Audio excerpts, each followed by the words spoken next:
Hey guys, it's Haley and welcome to another bookish video.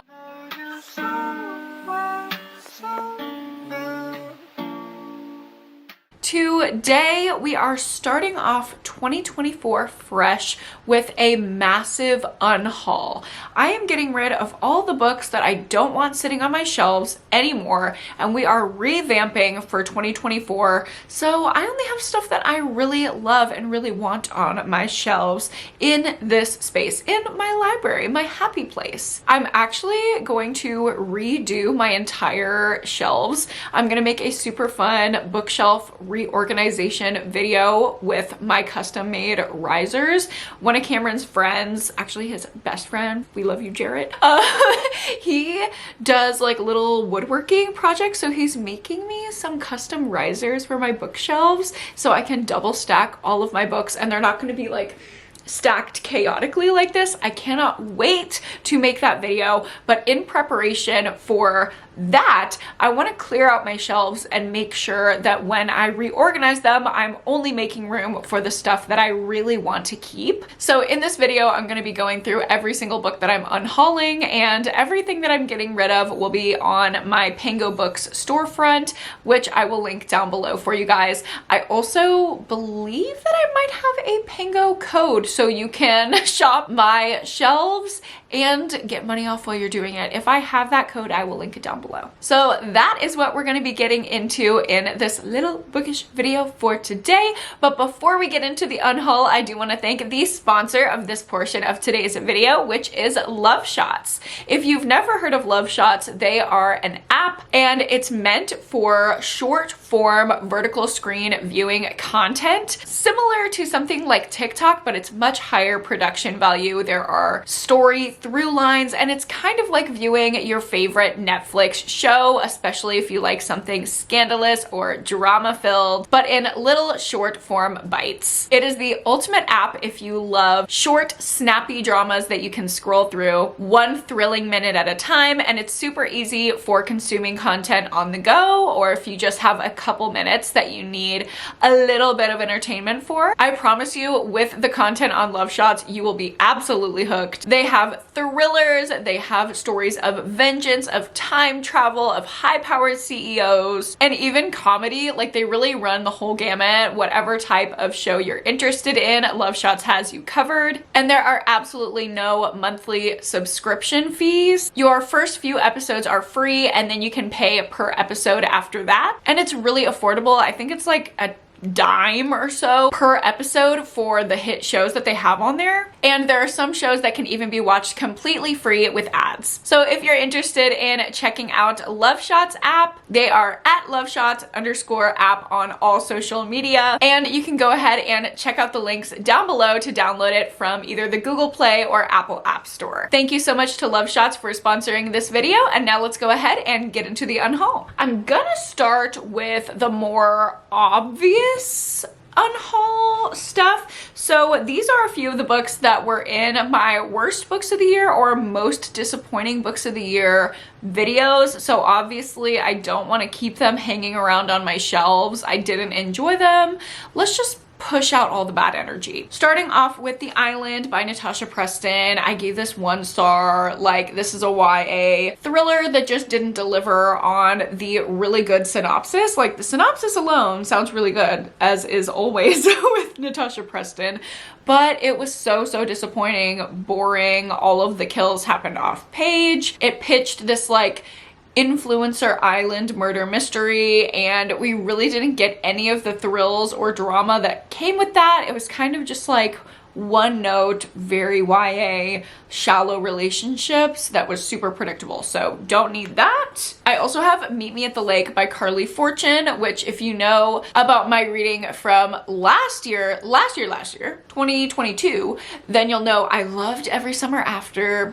I was so disappointed in Carly Fortune's 2023 release, though. I did not end up liking this one. It was just so boring, and I don't need it taking up space on my romance shelves. I was also pretty disappointed by Woman of the Year by Darcy Bell. It was just giving nothing. Like, I immediately forgot the entire plot seconds after I finished it, I'm sure. Like, it was entertaining for the moment, but it was, again, predictable, boring, and I don't need like just another paperback thriller on my shelves taking up precious room. Never Coming Home by Kate Williams. This was another Influencer Island YA thriller. I don't know why. I was just like really hoping for one of these to work out, but this one did not. Again, super predictable, boring. The characters were annoying. Just not something I'm ever gonna revisit again. Honestly, I don't do a lot of rereads, period. So if I'm keeping a thriller on my shelves, I'm really just keeping it because it's a favorite and I want to own it, or because I have a ton of friends and family that use my library as their personal library. So I want, you know, the good stuff to be there for them.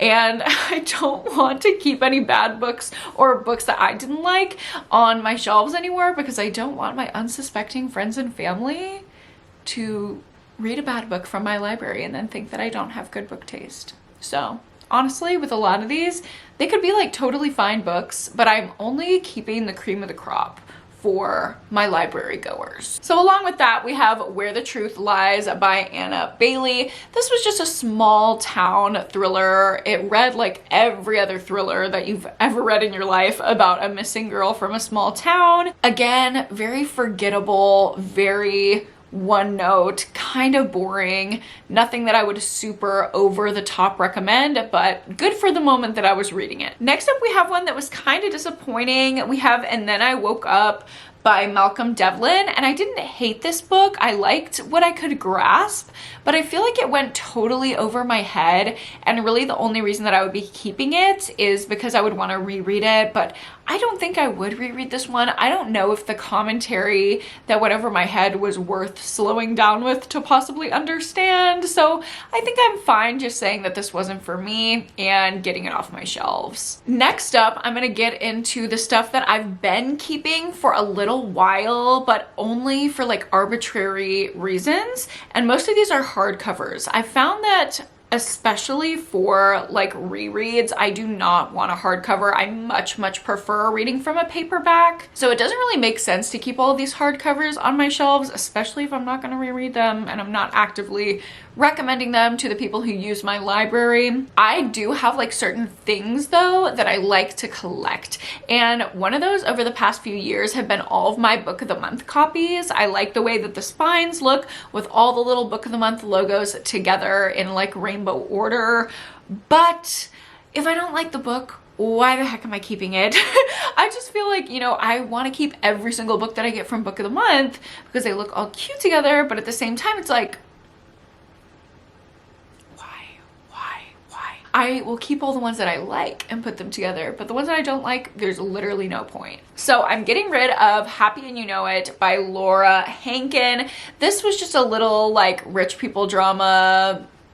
I wouldn't even call it thriller, like domestic suspense about a mommy group. It was forgettable. It was fine when I was reading it. I think I gave it like 3.5 or 4 stars. Like, it was fine, but nothing that I'm ever going to actively want to read again or widely recommend. And again, there's nothing wrong with it. Like, it was a good time. I also have a thing about wanting to keep all of the books by the same author. Like, if I own an author's entire backlist, there's like a thing in my brain where I want to keep all of those books because I have the completed backlist. And if I didn't like just a couple of their books, I don't want to just get rid of it. I don't know. It's just like those rigid things that you have in your brain. I don't know. Maybe y'all don't have that, but I do. And I have every single one of Megan Miranda's books. But here's the thing. I don't like all of them. And The Only Survivors is really pretty, but I read it this year and it was a massive disappointment. So I'm just gonna be fine with not having all of her books. I don't need them, especially if I didn't like them. And this one was giving me nothing. It falls in that category of like books that were fine in the moment, but really ultimately were forgettable and like just another thriller. So I'm getting rid of her. And is there like a weird little OCD part of my brain that's gonna look at my Megan Miranda section and be like, but The Only Survivors, where is she? Yeah, but you know what? She can tolerate being a little activated, and I think she's gonna be fine. A book that goes along with both of the previous categories is Big Summer by Jennifer Weiner. I wanted to keep this to go with my other Jennifer Weiner books, and I also wanted to keep it because it's book of the month. But honestly, this book took such a weird turn in the middle of it. I don't love it. I don't actively recommend it. Why? Goodbye. Oh, here's another one of my weird little things is like, if I have a couple books that look nice together on my shelves, especially if they're by the same author, I like don't want to get rid of them. I feel like they just look nice and they make my shelves look more cohesive, and it gives me another category to like shelve. So it's pleasing to my brain and I don't want to get rid of it. But I am getting rid of both of the Lauren Weisberger books that I have, even though I just like the look of these on my shelves, and I like that they're like, you know, by the same author and the same color palette, and they came out the year after each other, and I believe they're like related. They're like in a series, but these are so forgettable. I'm not going to continue the series, even if there's more. When Life Gives You Lululemons was just like rich people drama vibes. I remember nothing that happened in it other than it was like fun and scandalous. And Where the Grass is Green and The Girls Are Pretty was kind of like the same vibe, but a little bit more suburban. I don't know. I don't need these books. I don't really read stuff like that anymore. I feel like those are the books that are kind of branded as like women's fiction or like chick lit, and I'm just not as much into those kind of books that are branded that way. I also have an issue with that type of branding. Like, why can't all fiction be for women? Like women's fiction? Like, why does there have to be a separate? I digress. I don't need it on my shelves. Olive Again by Elizabeth Strout. I'm getting rid of this one. I actually really liked it. It's a collection of short stories about this like kind of crotchety old woman, and it kind of gives me like the female version of A Man Called Uva. If you like that book by Frederick Bachman, I highly recommend Olive Kitteridge and Olive Again by Elizabeth Strout. They're just like short stories about this woman. This is the sequel though. I don't have the first one. I don't have Olive Kitteridge, and I don't care to buy it enough. Like, I don't care about this little duology of short stories enough to buy the first one, and I don't just want the second one sitting on my shelves. So I'm gonna get rid of it, even though I like it. It's just like, I've kind of gotten away from just like contemporary stories. I don't need them sitting on my shelves, especially if it's a sequel that I don't have the matching like first one to. And when I think about buying the first one, it feels like a waste of money. Like, no, I don't need it. Again, kind of getting away from not necessarily contemporary. This one really isn't contemporary, but like the general fiction stuff that I just don't read a ton of anymore. I'm gonna unhaul Station 11 by Emily St. John Mandel. I just never think about this book. It didn't impact me in any like super deep way. I thought it was fine. I mainly read it because I wanted to watch the show, and then I didn't even watch the show. So I don't need it. And the copy that I have is like ripped. I think I got it from Goodwill. So it's like, why? I don't. Somebody else might, but I don't. Here we have another book of the month book, One to Watch by Kate Stayman London.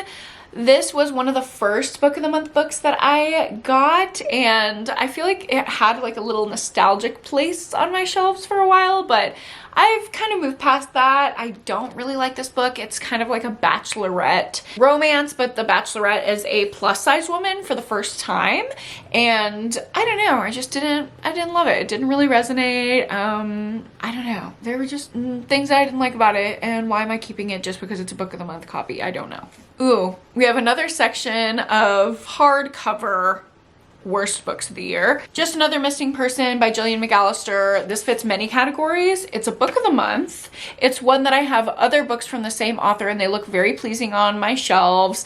And it's a hardcover like thriller that's just like every other thriller ever. This one wasn't really horrible and atrocious. I think some people actually enjoyed it.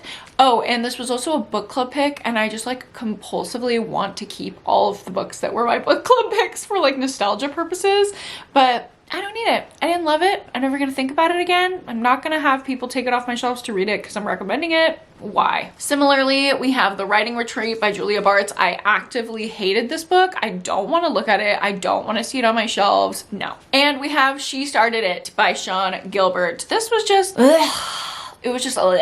I did not like this book. It was one of my least favorites of the year. Super unlikable characters and not in the fun way. And I don't like the cover. Like, something about it is giving cheap. Like, dare I say cheap? This is not giving drama. Like, sell me on the drama. This is giving me nothing. Next up, we have The Prisoner by B.A. Paris.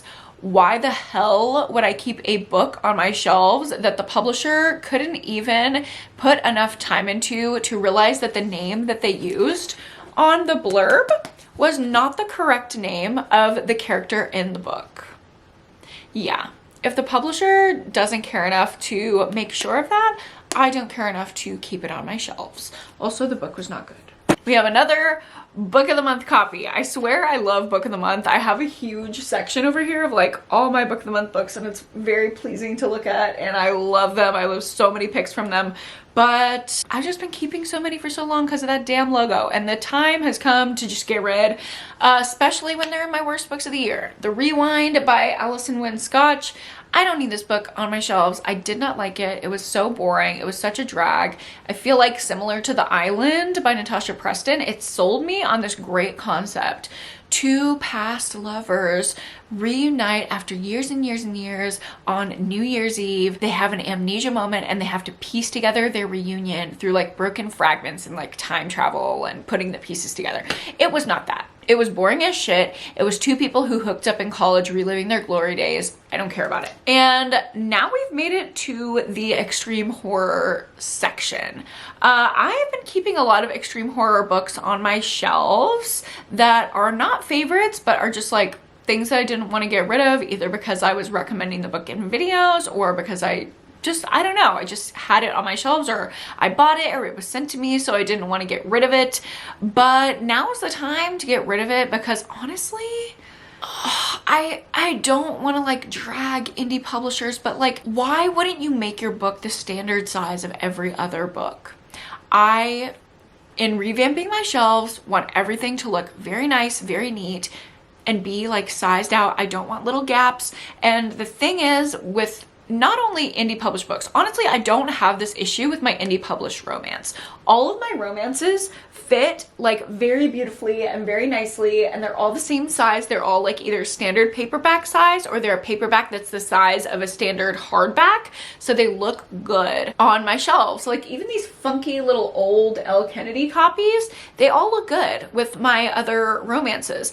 But for some reason, specifically extreme horror indie published paperback books are the weirdest fucking sizes. They have the weirdest formatting. It's like, can somebody please go through and edit and like quality check? Because I feel like nobody's doing that. Here are some examples of some of the extreme horror books that I'm keeping from my shelves, just so you know, like I'm not making this blanket statement about the entire genre, but all of these are very obviously like quality checked and a standard paperback size. They look all like nice lined up. All of Christopher Robertson's books, I have all of them. They all look very nice together. They're all standard paperback size. They're all high quality. McKay's book, it looks beautiful on my shelves. I absolutely love this cover. Standard paperback size, so nice looking. Like it was quality checked. Like even the inside of it, the margins, like everything looks good. It looks like a normal book.